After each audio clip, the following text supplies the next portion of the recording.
ازيكم يا جماعه عاملين ايه؟ واهلا بيكم في فيديو جديد. انا رفعت حيدر، طالب في طب الاسنان. اكيد في كتير مننا جدا وبما فيهم انا نفسنا ان احنا اول ما نخلص دراستنا نسافر ونشتغل بره. وطبعا المكان اللي احنا عايزين نروحه بيفرق من شخص للتاني. في اللي عايز يروح دول اوروبا، في اللي عايز يروح بريطانيا، امريكا، كندا، دول الخليج، استراليا. العالم واسع. فانا النهارده بصراحه جه الموضوع ده في بالي. وقلت ليه ما ابداش سلسله على القناه، منها ان انا افيدكم ومنها برضه ان انا هستفيد عشان هقرا في المواضيع دي. السلسله دي هتبقى عباره عن ايه؟ ان انا كل فيديو ان شاء الله هنزل المطلوب علشان تقدر انك تسافر لبلد شكل. يعني مثلا في فيديو النهارده ناوي ان انا اتكلم عن ازاي تعادل شهادتك بحيث ان انت تقدر تبقى مؤهل للشغل في بريطانيا.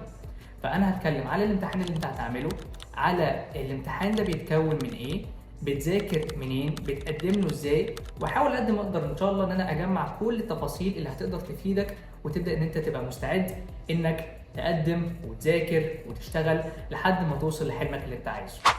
وزي ما قلت ان شاء الله دي هتبقى سلسله وهبقى اعمل بلاد كتير باذن الله، ولكن في فيديو النهارده انا هبقى موجهه للناس اللي زيي اللي هي عايزه تخلص دراستها وتروح لبريطانيا على طول. او مثلا انت خلصت دراستك ونفسك تروح بريطانيا او اي دوله من الدول اللي جايه ان شاء الله، بس انت مش عارف تبدا منين او تعمل ايه. السلسله دي ان شاء الله هتبقى مفيده جدا ليك. وخلينا قبل ما نبدا باي حاجه ليها علاقه بالفيديو ده، خلينا نشرح على السريع ليه بيبقى فيه شهادات معادله او ليه لازم تعادل شهادتك. طبيعي جدا يا جماعه لما بيبقى في بلد بتستقبل دكاتره او عاملين بشكل عام جايين من بلد اخرى، بيبقى من حقهم تماما ان هم يتاكدوا ان الدكاتره اللي جايه دي بنفس مستوى وبنفس دقه وبنفس العلم علشان يقدروا ان هم يتعاملوا مع المرضى الموجودين. فبالتالي لازم ان هم يعملوا امتحانات يتاكدوا ان انت علمك ومستواك زي مستوى الدكاتره اللي متخرجه من عندهم. وده غالبا بيطبق على كل البلاد اللي انت ممكن تروحها ما دام هي مش بلدك. في قانون جديد انا سمعت عنه بس بصراحه مش عارف هيطبق من امتى، غالبا هيطبق على الدفعه اللي لسه متخرجه السنه دي، وانه هيبقى فيه امتحان ليه علاقه بالنقابه ولازم انك تعمل الامتحان ده وتنجح فيه علشان تقدر انك تزاول المهنه. ولو لا قدر الله ما قدرتش انك تنجح فيه مش هتاخد اللايسنس بحيث ان انت تقدر تشتغل عادي. فالموضوع ده خلاص بقى يعني تقدروا تعتبروه بقى جنرال وموجود في كل البلدان وبيتعمل للناس اللي متخرجه من نفس البلد. فاكيد اي بلد تانية انت هتقرر تروحها اكيد هيبقوا مطلوبين منك ان انت تعمل الامتحان ده وتاكد لهم ان انت قد المسؤوليه وقد ان انت تشتغل عندهم. وبما ان النهارده هنتكلم عن بريطانيا، فالامتحان اللي احنا هنتكلم عليه النهارده اسمه ال ORE او ال Overseas Registration Exam. ال Overseas Registration Exam بيبقى متكون من جزئين رئيسيين. اول جزء بيبقى الجزء النظري وده طبعا بيختبر معلوماتك العلميه، وتاني جزء بيبقى الجزء بيبقى الجزء العملي وده بيختبر الكلينيكال سكيلز بتاعتك. وكل جزء من دول بيبقى عباره عن اجزاء تانية، فبالتالي انت لازم تبقى مستعد لده جدا ومذاكر كويس قوي وعارف انت بتذاكر منين وازاي. الجزء الاولاني اللي احنا هنسميه ال ORE Part 1 اللي هو بيبقى الجزء الثيوريتيكال او النظري، بيبقى عباره عن جزئين تانيين. اول جزء بيبقى multiple choice questions او الاسئله متعدده الاختيارات، ودول بيبقوا 200 سؤال. وال 200 سؤال دول بيبقى محور بتاعهم عباره عن 3 توبكس. اول توبيك بيبقى علوم الاسنان الاساسيه زي المورفولوجي والاناتومي والفسيولوجي والاورال بيولوجي. تاني حاجه هي الصحه العامه والوقايه للاسنان. وتالت توبيك بيبقى طرق العلاج زي مثلا حشو العصب او علاج اللثه action questions. وفي الجزء ده هما بيدوك سيناريوز مختلفة أو كيسز مختلفة، وأنت مطلوب منك كدكتور سنان تشخص الحالات دي وتختار العلاج المناسب أو التريتمنت بلان المناسبة اللي هتناسب كل كيس. يعني كأنك بالظبط قاعد في العيادة وقدامك البيشنت مضطر إن أنت تشخص حالته وتديله العلاج كمان. طيب ايه هي المصادر اللي لازم تذاكر منها علشان تقدر تعدي المرحله دي؟ وغالبا السؤال ده في ناس كتيره جدا بتقف عنده، علشان ممكن يكونوا فعلا عارفين الامتحان بيبقى عباره عن ايه بس يجوا عند السورسز بتاعت المذاكره ويقفوا فجاه ومش عارفين يذاكروا منين. اولا في الهاند بوك اوف كلينيكال دنتستري طلع لكم صورته هنا، والكتاب ده بيبقى مهم جدا ومعظم اعتمادك هيبقى عليه عشان ده بيلخص لك كل حاجه وبيبقى جواه كل حاجه من اول العلوم الاساسيه اللي ليها علاقه بالاسنان لحد التطبيقات العمليه اللي انت لازم تبقى عارفها كويس قوي قبل ما تخش الامتحان. تاني كتاب هو الام سي كيوز فور دنتستري، والكتاب ده من اسمه بيبقى مليان باسئله كتير جدا ام سي كيو تقدروا ان انتوا تتدربوا عليها وبتبقى شبيهه جدا للاسئله اللي ممكن تجي لكم في الامتحان. وده طبعا من اهم الحاجات اللي لازم تعملوها. المذاكره مهمه وكل حاجه، ولكن حل الاسئله قد يكون بنفس الاهميه لو ما كانش اهم كمان. تالت كتاب هنستخدمه هو البيسك دانتال ماتيريالز زي الدانتال بايو ماتيريالز مثلا، وطبعا لازم تبقى عارف كل المواد اللي انت بتستخدمها، وده هيفيدك اكتر في الكلينيكال سايد، ولازم تبقى عارفه كويس جدا علشان بيبقى جزء مهم جدا من الامتحان. رابع كتاب معانا هو الكلينيكال بروبلم سولفينج ان دانتستري. الكتاب ده بيلخص لك كل الكيسز اللي ممكن تظهر لك، فبالتالي بيشتغل على الكلينيكال سكيلز بتاعتك، وده اللي بيبقى مهم جدا في حل جزء اللي هو الاكستندنج ماتشنج كويشنز، اللي هم بيدوك فيها سيناريو وانت بتضطر انك تشخص السيناريو ده وفي نفس الوقت تدي العلاج. فالكتاب ده بيبقى ممتاز جدا ليك وبيلم لك شبه كل حاجه انت محتاجها للسكشن ده. وطبعا خامس واخر سورس ممكن تذاكر منه هو الباس بيبرز والموك اكزامز اللي امتحنوا فيها قبل كده. دي ممكن تلاقيها على الجنرال دنتال كونسل ويب سايت، او في ويب سايتس ثانيه تقدر انت تلاقي الاسئله دي عليها، وغالبا بتبقى بفلوس، ولكن اكيد الفلوس دي بتفرق من ويب سايت للتاني، فيستحسن انتوا تعملوا ريسيرش مكثف قبل ما تشتروا اي حاجه وتتاكدوا من مصداقيه الويب سايتس دي. واي نعم دي المصادر الاساسيه اللي انت مضطر تتبعها وتلتزم بيها وتذاكر منها، ولكن ده برضه لا يمنع ان انت لو عندك مثلا النوتس بتاعتك او كتب بتاعتك مراجعات عايز ان انت تستخدمها وترجع لها، ده شيء طبعا هيبقى بونس ليك وهيفيدك. ولكن اهم حاجه يا جماعه هو ان انتوا تظبطوا وقتكم، يبقى في جدول انتوا عاملينه علشان الوقت ما يسرقكمش، تبقوا مدين لكل حاجه حقها، وتتاكدوا ان انتوا تغطوا كل حاجه في المنهج، علشان الاسئله دي مش من النوع اللي تجيب لك في نص المنهج والنص التاني ترميه، لا، هي هتجيب لك اسئله ليها علاقه بالمنهج كامل، فلازم تتاكدوا ان المنهج ده بيخلص من الالف للياء. 2 اللي هو المرحله البراكتيكال او الكلينيكال سكيلز او المرحله العمليه، دي من الاخر كده انت بتبقى بتشتغل على بيشنتس حقيقيين، بتشتغل على البيشنتس. طبعا البيشنت بيجي لك فكره انك تعرف تشخصه وتعالجه بالتريتمنت بلان، وطبعا كل ده بيحصل اندر سوبرفيجن. والجزء ده من الامتحان بيبقى متقسم لاربع اجزاء اساسيين. اول جزء هنسميه الاوبجكتيف ستراكشرد كلينيكال اكزامينيشن اللي هو الاو اس سي اي، وفي المرحله دي انت بتتنقل من محطه لمحطه، كل محطه هيبقى فيها بيشنت مختلف بسيناريو مختلف، والمطلوب منك ان انت تشخص الحاله اللي عنده، تديه العلاج المناسب، وتاسس التريتمنت بلان اللي هو ناوي يمشي عليه. الجزء الثاني من الامتحان هيبقى عباره عن الكلينيكال سكيلز اسسمنت، وفي الجزء ده هو بقى بيبقى الجزء العملي نفسه، انت بدات انك تطبق العلاج او التريتمنت بلان، زي مثلا حشو العصب، او انك تركب ريستوريشنز زي الكراونز والبريدجز، او انك تشيل الجير او تعالج الجذور. كل الكلام ده طبعا امثله ثانيه كتير بيبقى ليه علاقه بالكلينيكال سكيلز اسسمنت اللي هو انت خلاص بدات تشتغل بيه في ايدك. الامتحان الثالث او الجزء الثالث بيبقى المانيكن بيست تيست، وده انت بتشتغل على الدمي زي الدمي اللي بتبقى عندك عاده في الجامعه، ودي انت بتعمل عليها ليتس سي العلاج اللي بيبقى ادفانسد شويه زي الجراحه. طبعا مش هيخلوك انك تخش على طول تعمله على البني ادمين عشان هم لسه بيختبروك، هم بيخلوك تعمل عمليات جراحيه على الدميز، وكل ده طبعا بيبقى اندر سوبرفيجن، بيتاكدوا من البروسيس اللي انت بتعمله ومن كل التفاصيل اللي ممكن تبقى مهمه في الموضوع ده. رابع واخر جزء معانا هو هيبقى البيشنت كوميونيكيشن، وده بيبقى موضوع مهم جدا وكريتيكال جدا، عشان انت كدكتور سواء كنت دكتور اسنان او دكتور بشكل عام بتتعامل مع البيشنت، من اهم السكيلز اللي لازم تبقى عندك هي الكوميونيكيشن سكيلز، تقدر انك تتعامل مع المريض، توصل له ايه مشكلته وتفهم برضو منه ايه مشكلته. فالموضوع ده هما بيركزوا فيه قوي، بالذات برضو اللغه بتاعتك.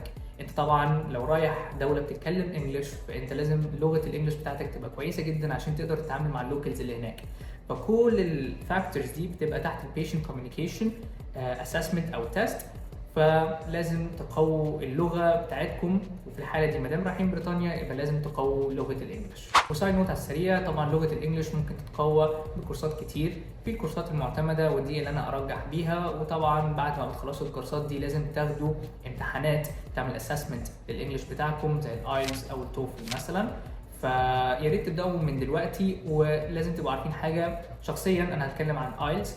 الايلتس بعد ما بتعملوه طبعا في ريكويرمنتس معينه بتبقى مكتوبه على الجنرال دنتال كونسل، وللمعلوميه برضو اي مكان في العالم انتوا بتسافروه ما دام هو محتاج انجلش غالبا هيبقى محتاج انجلش بروفيشنسي تيست زي الايلتس زي ما قلنا، وبيبقوا قايل لكم بالظبط احنا عايزين مينيمم جريدز تبقى عامله ازاي. ولكن في مشكله انه الامتحان ده بيبقى اكسبايرد بعد سنتين، فلازم تبقوا حاسبين وقتكم كويس قوي، عارفين انتوا هتمتحنوا امتى، وفي نفس الوقت انتوا بتخلصوا امتحانات المعادله دي في انهي وقت بالظبط، علشان يبقى كله متزامن في نفس الوقت ومفيش حاجه تخلص قبل الثانيه ويبقى الموضوع مكعبل كده ومش الطف حاجه. عشان نرجع تاني بس للحته العلميه العمليه اللي احنا كنا بنتكلم عليها يا جماعه، الحته دي بتبقى مهمه جدا علشان دي حرفيا بتعمل ميكس كده لطيف ما بين معلوماتك النظريه. لان انت اولا لازم تبقى معلوماتك النظريه كويسه جدا عشان تقدر تشخص الحاله اللي قدامك، وبناء على ده بتقدر ان انت تحدد العلاج وتحدد التريتمنت بلان. وانس ان انت قدرت تعمل كده هتبدا بقى تشتغل بايدك. فهنا بيجي الهاند سكيلز بتاعتك، سرعتك ودقتك، دي كلها حاجات بتتحاسب عليها وبتبقى مهمه جدا. عشان كده ما تستهونوش بالكلينيكال براكتس اللي بيحصل في الجامعات. وفي نفس الوقت لو انت حاسس انك محتاج شغل زياده، في ورك شوبس كتير ممكن ان انتوا تدوروا عليها في المدينه اللي انت فيها وتبداوا ان انتوا تاخدوا ورك شوبس. في طبعا ورك شوبس اونلاين كمان. فنصيحه مني، كل واحد يبقى عارف قدراته عامله ازاي عشان يقدر يجهز نفسه، عشان الغلطه بتبقى بفوره بصراحه. دلوقتي بما ان احنا عرفنا الامتحان اسمه ايه اللي هو الاو ار اي، بيتذاكر له ازاي ومنين وعباره عن ايه وكام جزء، دلوقتي بقى خلينا نعرف الجزء المهم، وهو انت هتقدم للامتحان ده ازاي اصلا. ما اول حاجه تعملوه ان انتوا هتخشوا على البراوزر بتاعكم. هنا دخلت على جوجل وهتكتبوا ال Overseas Registration Exam. بعدين اول ويب سايت هيطلع لكم هيبقى تبع ال General Dental Council، هتخشوا عليه. زي ما انتوا شايفين هيدخلكم على الويب سايت بتاع ال Overseas Registration Exam، وهنا تحت هتلاقوا ال ORE Part 1 وال Part 2 وال Results لو عايزين تبقوا تقروا في المواضيع دي اكتر. بس احنا اللي عايزينه دلوقتي هو Applying for the ORE. وانس ان انتوا دخلتوا هناك هتلاقوا هنا اول جملة بتقول لكم انه مادام انتوا واخدين الكواليفيكيشن بتاعتكم او الشهادة بتاعتكم من بره اوروبا، في الحالة دي هتضطروا ان انتوا تمتحنوا ال ORE. وبعدين في هنا visit the route to registration page، هتروحوا لللينك ده وهيبقى فيه ميني questionnaire عشان يتأكدوا ان انت محتاج ان انت فعلا تاخد ال ORE. طبعا الاول هيسألك على نوع الابليكيشن اللي انت عايزه، عندك دانتست وعندك الدنتال كير بروفيشنال او الدي سي بي. الدي سي بي من الاخر كده زي الدنتال اسيستنت، الهايجينست او الثيرابيست. يعني على العموم اي حاجه انتوا محتاجين تعرفوها غالبا بيبقى فيه what is this جنبها وبتقدروا تفهموا الكلام المكتوب. المهم انت هتدوس على دانتست. بعدين هيسألك لو انت كنت registered مع ال GDC قبل كده او لو انت currently registered، طبعا هتدوس no. وبعدين where did you qualify، طبعا هتبقى outside the UK. are you a Swiss national، هو انت من سويسرا، لا طبعا. واخيرا هيسألك about your qualification، هل هي من اوروبا، لا. هل هي recognized by the GDC، not yet. طيب هل انت اخدت ال ORE examination قبل كده، برضو لا. فانت هتدوس none of the above. once انك دوست none of the above هيطلع لك اهو ال Overseas Registration Exam Application، هتروح دايس عليه. once انك دوست عليه هيروح موديك للويب سايت ده، والويب سايت ده هيبقى عبارة عن الاونلاين ابلكيشن اللي انت هتبدأ تملاه لحد ما تخلصه للآخر. وبالنسبة للورق والدوكيومنتس اللي انت هتحتاجها هتكلم عليها دلوقتي حالا. وانس انك قدمت، دلوقتي انت محتاج تجمع الورق المطلوب. اولا هي الشهاده بتاعتك، الدنتال ديجري بتاعتك لازم تبقى موجوده، ولو هي مش بالانجلش لازم تترجمها للانجليزي من اي مكتب مادام معتمد. ما بيطلبوش هما، ما بيدققوش المكاتب بالظبط اللي هما عايزينها، مادام مكتب معتمد من الحكومه فمفيش مشكله، هيشتغل عادي. تاني حاجه بتبقى محتاج اكاديميك ترانسكريبت، وده طبعا انت بتطلعه من الجامعه بتاعتك. اكاديميك ترانسكريبت بيبقى عباره عن زي سامري، بيبقى مكتوب فيه درجاتك في خلال السنين اللي فاتت دي كلها، وده انت لازم تبقى متاكد انك تاخده في الجامعه في اقرب وقت، طبعا بعد ما تخلص يعني. تالت حاجه هو الباسبورت بتاعك، علشان ده اللي انت مضطر انك تثبت الايدنتيفيكيشن او الايدنتيتي بتاعتك. رابع حاجه هيبقى الانجليش بروفيشنسي تيست اللي احنا لسه متكلمين عليه من شويه زي الايلتس او التوفل. وخامس حاجه هو الانترنشيب سيرتيفيكت، دي مش بتبقى موجوده عند الكل، ولكن لو عندك بتبقى بونس اكيد. وده بيبقى عباره عن تدريب، لو انت اتدربت في عياده او في مركز او في مستشفى، حاول ان انت تاخد منهم سيرتيفيكت بتثبت ان انت كنت انترن في المكان ده، والشهاده دي تقدر ان انت تقدمها من ضمن اوراقك، واكيد بتبقى بونس وبتساعدك ان انت تتقدم على التانيين اللي بيبقوا مقدمين معاك في نفس الوقت. انك اتاكدت من كل الاوراق دي بترفعها او بتعمل لها ابلود على الويب سايت، وبتستنى منهم ان هم يردوا عليك. هم بيردوا بايميل، والايميل ده يا اما بيقولوا لك تمام الاوراق ابروفد، او معلش الورقه مثلا الفلانيه فيها مشكله. والموضوع ده بيبقى رخم شويه عشان هم ممكن ياخدوا شهرين او 3 عشان اصلا يردوا عليك ويبعتوا لك الايميل ده. فيستحسن ان انت قبل ما تبعت اي حاجه تبقى متاكد ان انت اوراقك كلها سليمه وكامله ومفيش اي حاجه ممكن تتمسك عليك، علشان بعد الشهرين 3 لما يعدوا ان شاء الله تبقى الايميل اللي يجي لك هو الابروفل. وانس انه جالك الابروفل بتقدر انك تخش وتبدا تحجز الامتحان. تعمله ان انت بتخش تحجز الامتحان بارت 1 اللي هو بارت 1 اللي هو الجزء الثيوريتيكال، بتحجزه. وانس انك خلاص طلعت او اخترت الميعاد اللي انت عايزه بيجي لك ابروفل بكده. والامتحان ده بيتعمل في بريطانيا، فالمشكله ان هو بيبقى مكلف شويه. وانس ان انتوا عملتوا الامتحان ده وان شاء الله تنجحوا وبيجي لكم الابروفل ان انتوا بقى تبداوا ان انتوا تقدموا للبارت 2.